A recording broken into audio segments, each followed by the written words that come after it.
তার চোখের পানি শুকিয়ে গেছে, কিন্তু মনটা এখনো কাঁপছে। তবুও সে মন দিয়ে দেখছে, বোঝার চেষ্টা করছে। সব বোঝানোর পর আয়াত মাথা নাড়িয়ে জানতে চায় ঈশা ঠিক মতো বুঝেছে কিনা। ঈশাও মাথা নাড়িয়ে জানায় হ্যাঁ, সে বুঝেছে। আয়াত এবার তার বাঁধা হাত দুটি ঈশার সামনে তোলে। ঈশা চেষ্টা শুরু করে। আঙ্গুল দিয়ে এই কাজটা করা খুবই কঠিন, কিন্তু এই মুহূর্তে আর কোনো উপায় নেই। হাত কাঁপছে, মন কাঁপছে, কিন্তু চেষ্টা থেমে নেই। অনেক চেষ্টার পরও ঈশা পারছে না। অসহায়ের মতো চোখে তাকায় আয়াতের দিকে। আয়াত তার চোখে চোখ রেখে সাহস যোগায়। তার দৃষ্টিতে লেখা, তুই পারবি ঈশা। প্রায় 10 মিনিটের চেষ্টার পর অবশেষে আয়াতের হাতের বাঁধন আলগা হয়ে যায়। ঈশার চোখে হঠাৎ করে এক ঝলক আশার আলো জ্বলে ওঠে। সে পেরেছে। আয়াতের হাত মুক্ত হতেই আয়াত দ্রুত উঠে পড়ে। মুখে বাঁধা কাপড়টা খুলে ফেলে। তারপর গভীর শ্বাস নেয়, যেন অনেকক্ষণ পর প্রাণ ভরে নিঃশ্বাস নিল। আর কিছুক্ষণ থাকলে যেন নিঃশ্বাসই বন্ধ হয়ে যেত। মুহূর্তের বিলম্ব না করে আয়াত এবার ঈশার বাঁধন খুলে দেয়। তারপর ঈশাকে জড়িয়ে ধরে। ঈশাও শক্ত করে জড়িয়ে ধরে বোনকে। স্নেহ মাখা এই জড়িয়ে ধরা যেন তাদের মধ্যকার হাজারো না বলা কথার ভাষ্য। আয়াত ফিসফিস করে বলে ওঠে, শব্দ করিস না ঈশা।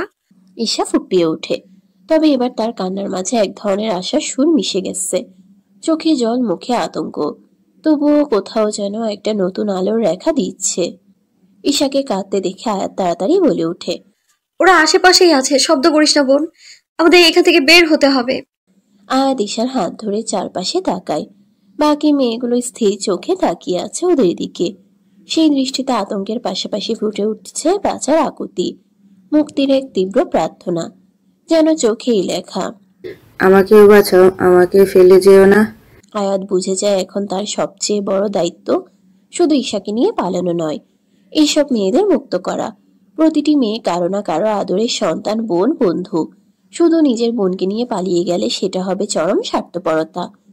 মেয়ে হয়ে অন্য মেয়েদের রক্ষা করা যেন ঈশা আয়াতের কাজ এই মুহূর্তে।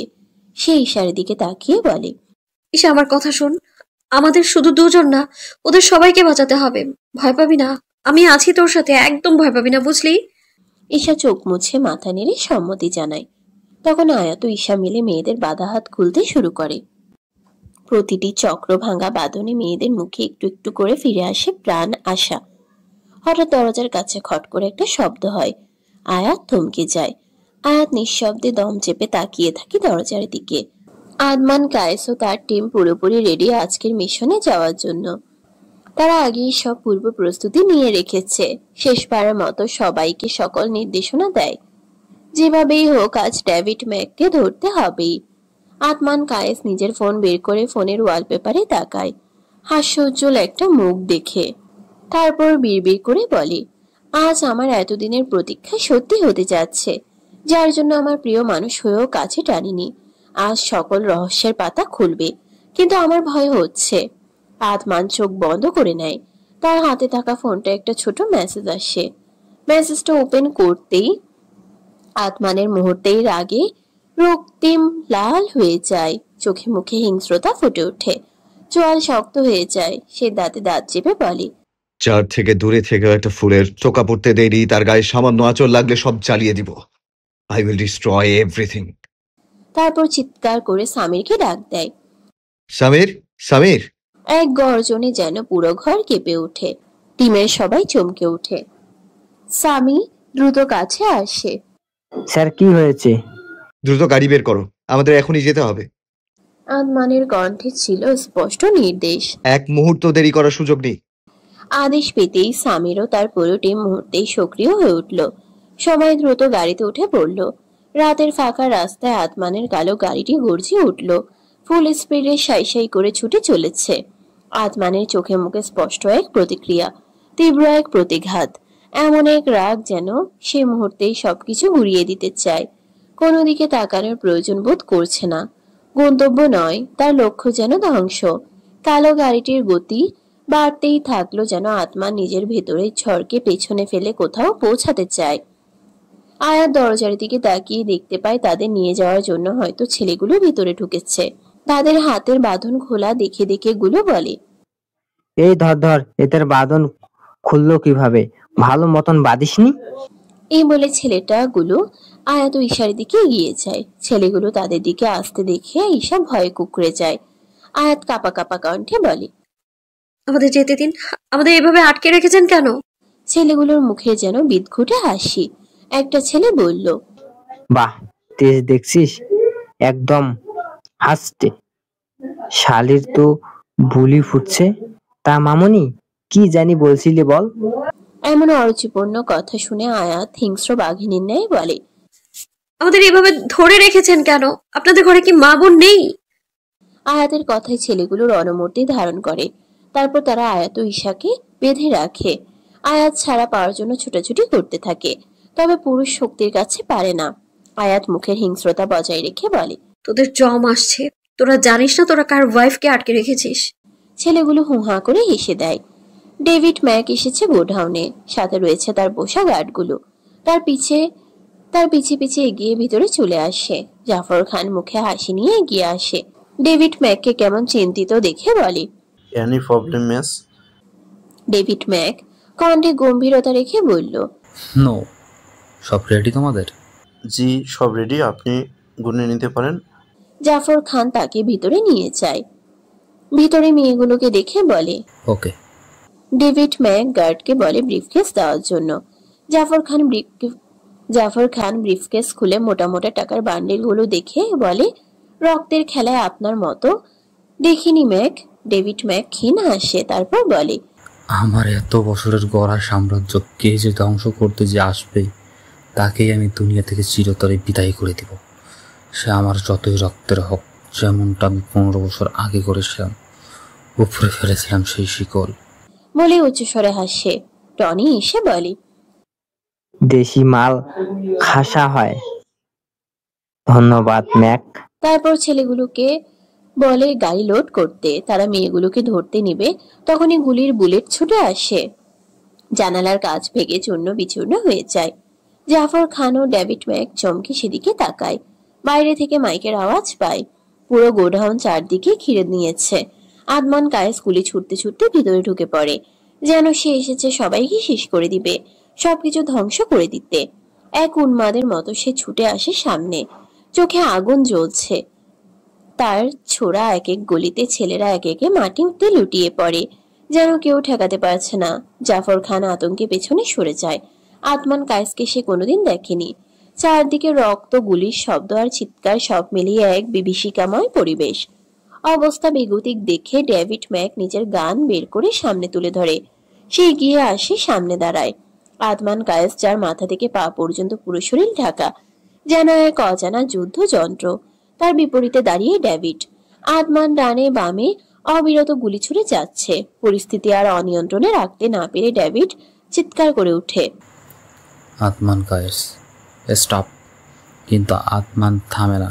তার চোখে যেন আগুনের ফুল, কি ক্রোধ আর প্রতিশোধ। চারদিক থেকে অফিসাররা ঘিরে ফেলে জায়গাটা। রুবায়েত ও ইব্রাহিম শেখ ইতোমধ্যে সেখানে পৌঁছে গেছে। চারপাশে চাপা উত্তেজনা, প্রতিটি শ্বাস যেন ভারী হয়ে উঠেছে। আয়াত দূরে দাঁড়িয়ে আদমান নামটি শুনে তৎক্ষণাৎ উঠে দাঁড়ায়। চোখে মুখে বিস্ময়, ভয় আর এক অজানা আবেগ। পায়ের কোনো বাঁধন না থাকায় সে একটু এগিয়ে আসে। এই সুযোগে জাফর খান হিংস্র এক পশুর মতো লাফিয়ে পড়ে। আয়াতের চুল মুঠো করে ধরে টান দেয়। ব্যথায় কাতর আয়াতের আর্তনাদ ভেসে উঠে বাতাসে। তার সেই চিৎকার যেন মুহূর্তেই ছড়িয়ে পড়ে চারপাশে। এই আর্তচিৎকারেই যেন আদমান কায়েসের ভেতরের আগুন তীব্রতর হয়ে ওঠে। সামনে দাঁড়িয়ে থাকা ডেভিড ম্যাককে সে এক ঘুষিতে মাটিতে ফেলে দেয়। চোখ জ্বলছে রাগে, হৃদয়ে জমে থাকা বেদনা রূপ নেই উন্মাদনায়। সে দৌড়ে এগিয়ে যায়, চোখে শুধুই আয়াত। হঠাৎ ডেভিড ম্যাক পিছন থেকে চিৎকার করে ওঠে, অনুভব শেখ ওরফে আদমান কায়েস, স্টাফ! আর এক পা বাড়ালেই এখানে তোর প্রিয়জনের রক্তের বন্যা বয়ে দেব। ডেভিড ম্যাক প্রথমে আয়াতকে না দেখলেও এবার আয়াতকে দেখে। অনুভবের দুর্বল জায়গায় হাত দেয়। আদমান থমকে দাঁড়ায়, পিছনে ঘুরে এক হাসি দিয়ে মুখের কাপড় সরিয়ে দৃশ্যমান করে নিজেকে। সামনে থাকা ডেভিড ম্যাক এর মুখোশ টেনে খুলে দেয়। ইব্রাহিম শেখ হতবাক। এই নাম, এই পরিচয়, এই সবকিছু মিলিয়ে যেন মাথায় বজ্রাঘাত।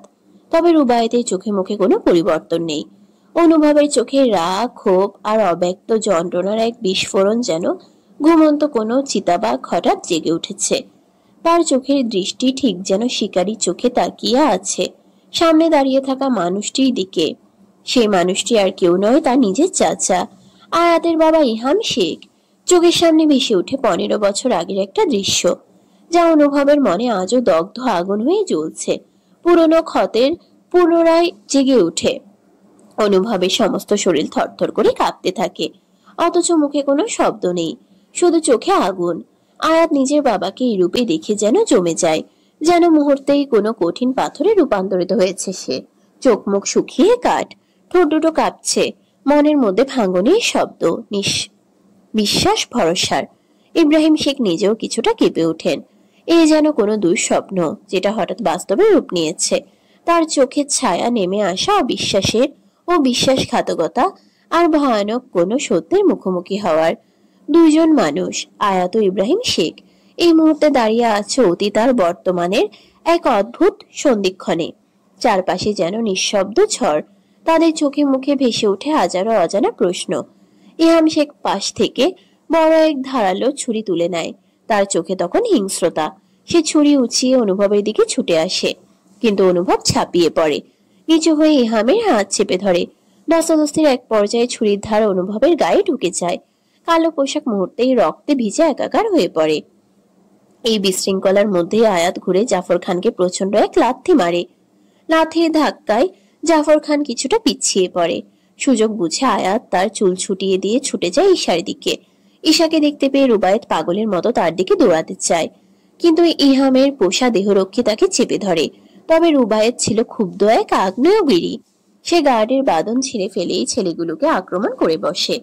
মুহূর্তে তাদের একে একে কাবু করে রক্তাক্ত করে ফেলে, যেন সে এক রুদ্র অবতার।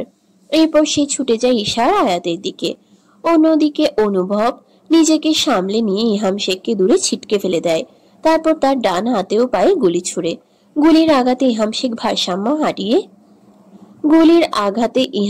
ভারসাম্য হারিয়ে মাটিতে লুটিয়ে পড়ে। ঠিক তখনই প্রবেশ করে এনামুল হক, সঙ্গে আরো অফিসাররা। তারা চারপাশে সকলকে ঘিরে ফেলে, একে একে ছেলেগুলোকে, জাফর খানকে। ততক্ষণে তাসবিরেরও হুঁশ ফিরে আসে। সবশেষে তাসবির খানকে ধরে ফেলে। দীর্ঘদিনের মোস্ট ওয়ান্টেড আসামি ছিল তাসবির খান। খুন, ধর্ষণ, বিভিন্ন মামলায় জড়িত। উপর দেখে বোঝা মুশকিল, তবে বাবার প্রভাবের কারণে এতদিন কেউ ছুঁতেও পারেনি। অনুভব দ্রুত আয়াতের কাছে ছুটে এসে তাকে সমস্ত শক্তি দিয়ে নিজের বুকে জড়িয়ে ধরে। মনে হয় যেন শত শত বছরের হারানো প্রাণ সে আজ ফিরে পেয়েছে। আয়াতের চোখের দিকে তাকিয়ে তার দু চোখের চুমু এঁকে দেয় অনুভব। ভালোবাসার চিহ্ন, টুকরো টুকরো প্রাণ। আয়াত অনুভবকে আঁকড়ে ধরে কেঁদে ওঠে। তাদের এই আলিঙ্গন যেন এমন এক শিকড়, যেন মনে হচ্ছে ছেড়ে দিলে দুজনেই হারিয়ে যাবে চিরতরে। কিন্তু অনুভবের বাহু বেয়ে রক্ত গড়িয়ে পড়তে থাকে, যা আয়াতের হাতেও রক্তে রঞ্জিত হয়ে যায়। তবুও অনুভবের দৃষ্টি সেদিকে একবারও ঘুরে না। তার সমস্ত মনোযোগ শুধু আয়াতকে ঘিরে। আয়াত অনুভবের বাহু থেকে নিজের হাত সরিয়ে নিয়ে দেখতে পায় রক্তের ধারা থামছেই না।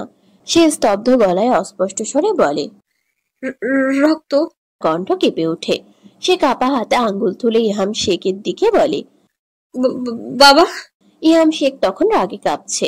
তার চোখ মুখ বিকৃত, চোখ দুটি যেন জ্বলন্ত আগুন। এক মুহূর্তে সে হাত বাড়িয়ে নেয় পাশে রাখা বন্দুকটা। তারপর কোনো দ্বিধা না করে সোজা অনুভবের দিকে তাক করে গুলি চালায়। ঠিক তখন সামির ওরফে আহান ছুটে এসে অনুভবের সামনে নিজেকে ঢাল করে দেয়। বুলেট তার বুক চিরে এফোর ওফোর করে ঝাঁঝরা হয়ে যায়। বুক বেয়ে তাজা রক্ত গল গল করে বেরিয়ে আসে। আহানের এক মুহূর্তে সব স্থির আর ঝাপসা হয়ে যায়। আহান ধীরে ধীরে মাটিতে লুটিয়ে পড়ে। আহানের নিস্তেজ দেহটা ধপ করে মাটিতে লুটিয়ে পড়ে। গোডাউনের ভেতরে হঠাৎ করে ভরে যায় এক হৃদয় বিদারক দৃশ্যে। বুক থেকে গল গল করে রক্ত বেরিয়ে আসছে। আলো অন্ধকারে সেই লাল রক্ত যেন আর রক্ত নয়, রক্তের স্রোত বয়ে যায়। আহানের চোখ দুটো ধীরে ধীরে নিভে আসছে। জ্যোতি হারাতে থাকা সেই দৃষ্টিতে এক বিষণ্ণতা। আজ তার চোখ যেন নিজেরই সাথে বেমানি করছে। সবকিছু দেখতে পাচ্ছে। চোখের ঝাপসা পর্দার ভেতর হঠাৎ করে ভেসে উঠে ফারহার হাস্যোজ্জ্বল মুখ। সে পরিচিত চাহনি, সে টানা টানা চোখ। আহানের চোখের সামনে একে একে ভেসে ওঠে হাজারো স্মৃতি। কোথা থেকে শুরু হয়েছিল সব? কবে ফারহার হাসিতে সে এমনভাবে ডুবে গিয়েছিল? তাদের ছোট্ট সংসার, তাদের অনাগত সন্তান, সব সব যেন আজ অস্পষ্ট বিভীষিকার গহীনে হারিয়ে যাচ্ছে। তার নিঃশ্বাস জোরে জোরে উঠছে, প্রতি শ্বাস যেন বুকের ভেতর ছিন্ন ভিন্ন করে দিচ্ছে সবকিছু, যেন প্রতিটি নিঃশ্বাসে এক একটা বিদায় বার্তা। আঙ্গুল দিয়ে সে মাটি আঁকড়ে ধরে, রক্ত ভেজা সেই হাত যেন এখনো শেষ শক্তিটুকু দিয়ে কিছু একটা রক্ষা করতে চাইছে, হয়তো নিজেকে, হয়তো স্মৃতিকে, কিন্তু মাটি তাকে ছেড়ে দিচ্ছে না, টেনে নিচ্ছে নিজের গভীরে, নীরব, নির্ভুল, নির্মম ভাবে। তার দেহ আর মন একসাথে চলছে না, নিঃশ্বাসগুলোও যেন এখন বিদ্রোহ করছে, থেমে যেতে চাইছে সবকিছু ফেলে। ঝাঁকি দিয়ে উঠছে তার শরীরখানা। এনামুল হক অফিসারকে নির্দেশ দেন ইহাম শেখকে ধরে নিয়ে যাওয়ার জন্য। তারা ইহাম শেখকে ধরে ওঠায়। এত কিছু করার পরেও তার চোখে যেন সেই পৈশাচিক হাসি দেখা যায়। মুখ থেকে রক্ত ঝরছে, তবুও তার অনুশোচনা নেই, বরং রক্ত পিপাসুদের মতো হাসি রেখে অনুভবের দিকে তাকায়। অফিসাররা ইহাম শেখকে টেনে হিঁচড়ে নিয়ে যায়। আয়াত বাবার এমন ভয়ঙ্কর নরপিশাচের মতো রূপ দেখে নিস্তব্ধ হয়ে যায়, কিছু বলার ভাষা যেন হারিয়ে ফেলে, সেখানেই জ্ঞান হারিয়ে পড়ে রয়। ইব্রাহিম শেখও যেন দিকদিশা হারিয়ে যায়। নিজের ভাইয়ের এমন কালো অধ্যায় দেখে তিনি দাঁড়ানোর শক্তিটুকু পান না যেন। তিনি বসে পড়েন। বেশ কিছুদিন যাবৎ তার শরীর মোটেও ঠিক যাচ্ছে না। বাবাকে দেখে ঈশা দৌড়ে সেখানে যায়। ইব্রাহিম শেখকে দুহাতে ধরে বলে, আব্বু, আব্বু কি হয়েছে তোমার? তুমি ঠিক আছো? এমন লাগছে কেন তোমাকে? ইব্রাহিম শেখ কিছু বলতে চেয়েও যেন বলতে পারেন না, চুপ থেকে তাকিয়ে থাকেন। অনুভব ও রুবায়েত যেন স্তব্ধ হয়ে গেছে। চোখের সামনে প্রাণপ্রিয় বন্ধু নিস্তেজ দেহ পড়ে আছে, রক্তের বন্যা বয়ে যাচ্ছে। গোডাউন ঘরে সকলে যেন চোখের পলক ফেলতে ভুলে গিয়েছে। অনুভব আয়াতকে ছেড়ে উঠে দৌড়ে আহানের কাছে যায়। রক্ত মাখা আহানকে ধরে হাউমাউ করে বলে উঠে, আহান, এই আহান, এটা তুই কেন করলি? কেন আহান, কেন করলি এটা? রুবায়েত দৌড়ে চলে আসে। অনুভব আহানের বুকটা দেখে, গায়ের কালো পোশাকটা ভিজে গিয়েছে। অনুভব এক টানে আহানের শরীর থেকে কালো পোশাকটা খুলে দেয়। দেখতে পায় আহানের বুকের ক্ষত, হৃৎপিণ্ডের নিচে এফোর ওফোর হয়ে গিয়েছে। অনুভব ও রুবায়েতের তাকায় আহানের বুকটার দিকে। ফর্সা বুকটা রক্তে রঞ্জিত হয়ে গেছে। অনুভব আহানকে ঝাঁকিয়ে বলে, কেন করলি তুই এটা আহান? আমার জন্য তুই নিজেকে কেন বলি দিলি? আহান ধীর চোখে তাকায়। দৃষ্টি তার অস্পষ্ট, তবুও হাত উঠিয়ে অনুভব ও রুবায়েতের হাত ধরে। অনুভব রাগ নিয়ে বলে, ফাজলামি মনে হয় তোর কাছে সবকিছু। কেন তুই এমন করলি? আমার বুলেট তুই কেন বুকে নিলি? আহান হঠাৎ হুশ করে উঠে বসে। গলার স্বরে ফুটে উঠে এক বেদনাদায়ক আর্তনাদ। জীবনের আকুলতা যেন ধ্বনিত হয় তাতে। সে কিছু বলতে চায়, কিন্তু গলা যেন কেউ চেপে ধরেছে। ঠোঁট কাঁপছে, মুখ থরথর করছে। অনেক কষ্টে কথাগুলো ফেটে বেরোয়। এখন কিন্তু ডিউটি টাইম। স্যার, আপনি তো বলেছিলেন ডিউটি ইজ ডিউটি। এই সময় আমি কাউকে চিনি না, এমনকি নিজের বউকেও না। কথা শেষ হওয়ার আগেই গর্জে ওঠে অনুভব, কণ্ঠে ধমকের স্পষ্ট রেশ। চুপ, একদম চুপ আহান, আর একটাও কথা না। আহানের বুক থেকে তখনও গল গল করে রক্ত ঝরছে। রুবায়েত দৌড়ে গিয়ে একটা কাপড় এনে তার বুক চেপে ধরে বেঁধে দেয়। তবুও রক্ত চুয়ে চুয়ে গড়িয়ে পড়ে মাটিতে লাল হয়ে যাচ্ছে চারপাশ। অনুভব, যাকে সবাই চেনে একজন রাগী, কঠোর, গুরুগম্ভীর মানুষ হিসেবে, আজ যেন নিজের সেই শক্ত আবরণটাকেই ধরে রাখতে পারছে না। ভিতরটা তার আজ ছিন্ন ভিন্ন, মনের সমস্ত দৃঢ়তা ভেঙে খান খান হয়ে গেছে। রুবায়েত কণ্ঠে তীব্র উদ্বেগ ও তাড়া নিয়ে বলে ওঠে। অনুভব মাথা ঝাঁকায়। আহানের চোখ দুটো যেন খুলে রাখা দায় হয়ে পড়েছে। ফর্সা মুখটা কেমন রক্ত শূন্যতায় ফ্যাকাশে হয়ে গেছে। এনামুল হক অ্যাম্বুলেন্সকে ইতোমধ্যে ফোন দিয়েছেন। তিনি অনুভবের কাছে এসে বলে, আদমান, আমাদের যেতে হবে। অনুভব দিকশূন্য হয়ে শুধু মাথা নাড়ায়। ঈশাকে ডাক দিয়ে বলে আয়াতকে ধরতে। ভাইয়ের কথা ঈশা আয়াতের কাছে যায়। ইব্রাহিম শেখও আয়াতের কাছে গিয়ে দাঁড়ায়। অনুভব এবার আহানকে 5 কোলে নিতে নিতে বলে, আহান, আহান চোখ বন্ধ করবি না। 10 মিনিট, জাস্ট 10 মিনিট সময় দে আমায়। সব সব ঠিক হবে। ভাই প্লিজ, তুই আমার এই 10 মিনিট দে। কখনো চাইনি আমি কারো কাছে কিছু। অনুভবের সেই রেকর্ড নেই। এই প্রথম তোর কাছে আমি কিছু চাচ্ছি। আমায় নিরাশ করিস না ভাই। ফারহা যে পথ চেয়ে আছে, তোর অনাগত সন্তান সবাই তোর অপেক্ষায়। আহানকে নিজের সমস্ত শক্তি দিয়ে কোলে তুলে নেয়, তবে হাতের ক্ষতের জন্য সে ব্যথায় কুঁকড়ে যায়। আবারও হাত থেকে ফিনফিন করে রক্ত পড়তে থাকে। অনুভব ব্যালেন্স হারিয়ে পড়ে। রুবায়েত এসে আহানকে ধরে ফেলে। রুবায়েত অনুভবের হাতের দিকে তাকিয়ে বলে, তোর হাত থেকে রক্ত ঝরছে অনু। অনুভব এক নজর তাকায় সেদিকে, তবে তার মাঝে কোনো ভাবান্তর নেই। কয়েকজন অফিসার এসে আহানকে ধরে অ্যাম্বুলেন্সে উঠায়। ইব্রাহিম শেখের দিকে তাকিয়ে অনুভব বলে, বাবা। ছেলের এমন কাতর গলা শুনে ইব্রাহিম শেখের রুহ কেঁপে ওঠে।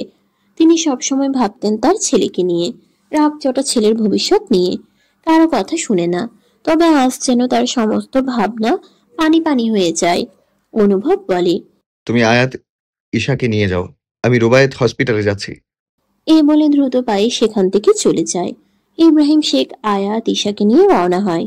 অনুভব, রুবায়েত আর এনামুল হক তড়িঘড়ি করে আহানকে নিয়ে হসপিটালের দিকে রওনা হয়। এনামুল হক এরই মধ্যে ফোনে হাসপাতালের সব ব্যবস্থা করে রেখেছেন। ডক্টরের সঙ্গে কথা বলে জরুরি অপারেশনের প্রস্তুতিও নিশ্চিত করেছেন। প্রায় 20 মিনিটের মধ্যেই তারা হাসপাতালের সামনে এসে পৌঁছায়। তখন আহানের নিঃশ্বাস ধীরে ধীরে অস্বাভাবিকভাবে চলছিল। শরীর নিস্তেজ, মুখে কোনো রং নেই। হাসপাতালের বেডে শোয়ানোর সঙ্গে সঙ্গে উপস্থিত ডক্টর তার অবস্থা দেখিয়ে বুঝে নেন সময় একদমই নেই। মুখে অক্সিজেন মাস্ক লাগিয়ে কোনো দেরি না করে তারা আহানকে সরাসরি অপারেশন থিয়েটারে নিয়ে যান। ভাগ্যক্রমে সব প্রস্তুতি আগে থেকেই ছিল বলে সময় নষ্ট হয়নি। হসপিটালের করিডোরে অনুভব আর রুবায়েত বসে পড়ে।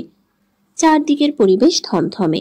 বোবা আর্তনাদের মতো একটা চাপা উত্তেজনা ছড়িয়ে আছে চারদিকে। রুবায়েত চোখ রাখে অনুভবের হাতের দিকে। অনুভবের হাত কেটে রক্ত শুকিয়ে গাঢ় হয়ে গেছে।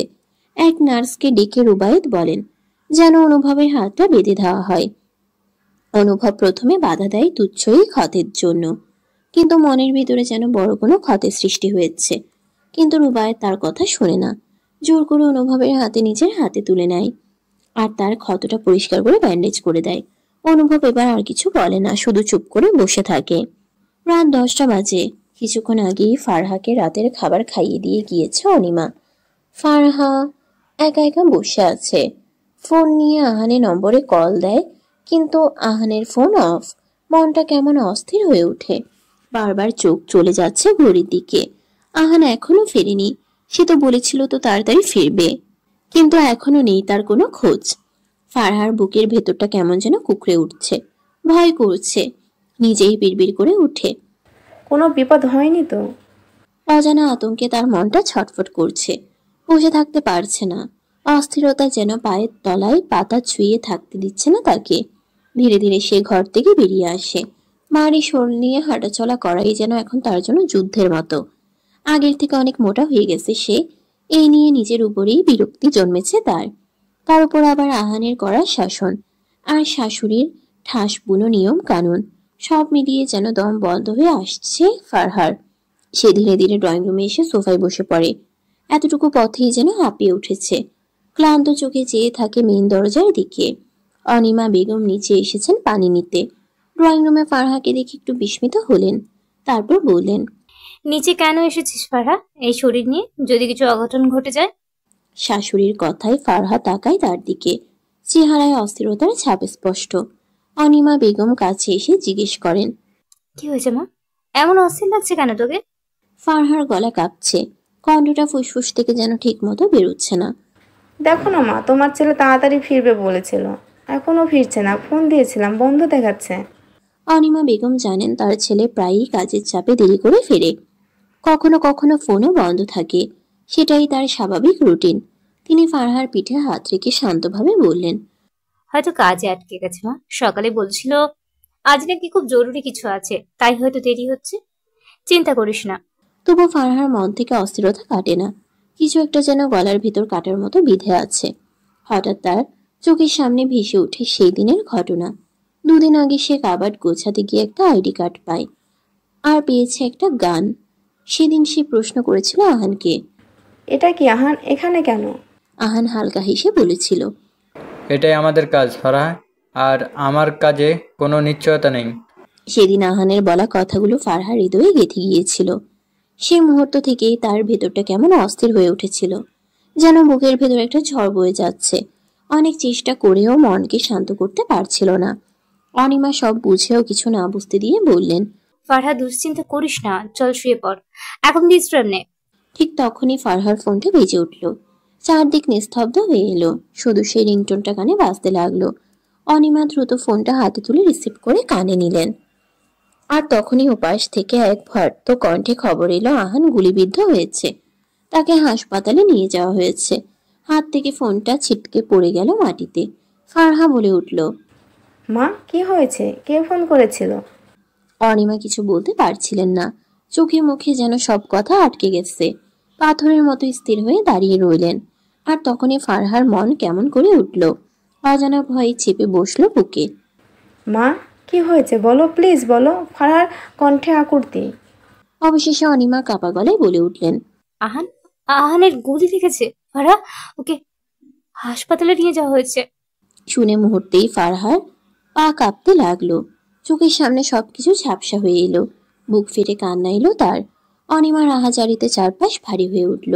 শূন্য দৃষ্টিতে ফারহা শাশুড়ি মায়ের দিকে একবার তাকিয়ে শুধু বলতে থাকলো, আহান না, আহান। ফারহা ধপাস করে সোফায় বসে পড়ে। ফারহা হঠাৎ করে শ্বাসকষ্ট অনুভব করে, মুখটা ফ্যাকাশে হয়ে আসে, তারপর জ্ঞান হারিয়ে ফেলে। ছেলের ক্রিটিক্যাল অবস্থা শুনে অনিমা বেগম যেন ভেঙে পড়েন। একজন মায়ের মন কি সহ্য করতে পারে এমন দুঃসংবাদ? ছেলের এমন পরিস্থিতির কথা শুনে তিনি আহাজারি করে কাঁদতে থাকেন। ভাঙা গলায় তিনি বলতে থাকেন, আমার ছেলে আর বৌমা কোন দিক দিয়ে যাব এখন? অনিমা পানির গ্লাস এনে ফারহা চোখে মুখে পানি ছিটিয়ে দেয়। অনিমা পানির গ্লাস এনে ফারহা চোখে মুখে পানি ছিটিয়ে তাকে জ্ঞান ফেরানোর চেষ্টা করে। ফারহার জ্ঞান ফিরতেই সে হঠাৎ পাগলের মতো আচরণ শুরু করে, বারবার চিৎকার করে বলতে থাকে, আহান, আহান। অনিমা বেগম দ্রুত ইকবাল সাহেবকে ফোন করেন। তিনি তখন বাসার কাছাকাছি ছিলেন। ফোনে খবর শুনে তিনিও ভীষণ ভেঙে পড়েন। বাসায় ফিরে এসে স্ত্রী ও বৌমাকে নিয়ে দ্রুত হাসপাতালে রওনা হন। রাত 11:10। হাসপাতালের করিডোরে থমথমে পরিবেশ। ফারহা, অনিমা ও ইকবাল সাহেব তড়িঘড়ি করে হাসপাতালে এসে পৌঁছায়। অপারেশন থিয়েটারের সামনে বসে থাকা অনুভবকে দেখে ফারহা ভারী শরীরে এগিয়ে আসে। কাপা কণ্ঠে ঠুকরে উঠে বলে, ভাইয়া, আহান কেমন আছে? আহান। অনুভব কথা হারিয়ে ফেলে। কি বলবে, কি জবাব দেবে কিছুই বুঝে উঠতে পারে না। তার চোখ অপারেশন থিয়েটারের দরজার দিকেই নিবদ্ধ, যেন শুধু ওই দরজার ওপার থেকে আসবে সব প্রশ্নের উত্তর। কিছুক্ষণ পর অপারেশন থিয়েটারের আলো নিভে আসে। দরজাটা খোলার শব্দ পেতেই অনুভব দৌড়ে গিয়ে সামনে দাঁড়ায়। ডাক্তার বেরোতেই সে এক নিঃশ্বাসে জিজ্ঞেস করে, ডক্টর আহান কেমন আছে? সব ঠিক আছে তো? ইকবাল সাহেবও কাছে এসে উদ্বিগ্ন গলায় বলেন, আমার ছেলের কি অবস্থা ডক্টর? এনামুল হক ও রুবায়তও ছুটে আসে। সবাই একসাথে তাকিয়ে থাকে ডক্টরের মুখের দিকে। ডক্টর মাস্ক খুলে বলে, অপারেশনটা অনেক ক্রিটিক্যাল ছিল। গলিটা হাড়ের নিচ দিয়ে ছেদ করে গেছে, প্রচুর রক্তক্ষরণ হয়েছে। বি+ গ্রুপের রক্ত আবারও লাগবে। অনুভব কাপা গলায় জিজ্ঞেস করে, পেশেন্টের এখন অবস্থা কি ডক্টর? ডক্টর গভীর দৃষ্টিতে সবার দিকে তাকিয়ে বলেন, এখনই কিছু বলা যাচ্ছে না। আগামী 24 ঘন্টা রোগীকে লাইফ সাপোর্ট এ রাখা হয়েছে। এই সময়ের মধ্যে পেশেন্ট কোনো রেসপন্স না দিলে আমাদের করার মতো আর কিছুই থাকবে না। আমরা সর্বোচ্চ চেষ্টা করছি, বাকিটা আল্লাহর ইচ্ছা। ডক্টরের কথা শুনে অনিমা আর ফারহা ভেঙে পড়ে কান্নায়। হাসপাতালের নীরব দেয়াল জুড়ে প্রতিধ্বনিত হয় এক মায়ের হৃদয় বিতারক আহাজারি। ইকবাল সাহেব চেয়ারে বসে পড়েন।